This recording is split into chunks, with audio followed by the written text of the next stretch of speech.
Ready to unlock a world of possibilities with Microsoft? Let's get you set up with your very own Microsoft account in just a few simple steps. First, open your favorite web browser and type in account Microsoft. Once the page loads, look for the sign in button on the top right corner, and then click on Create One.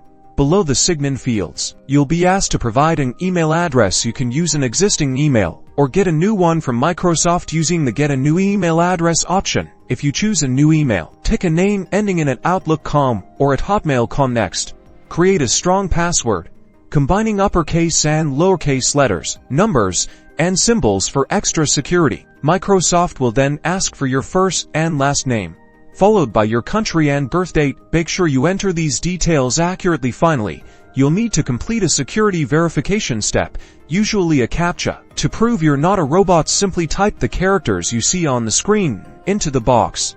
Review Microsoft Services Agreement and Privacy Statement, and if you agree, click Create Account. Congratulations!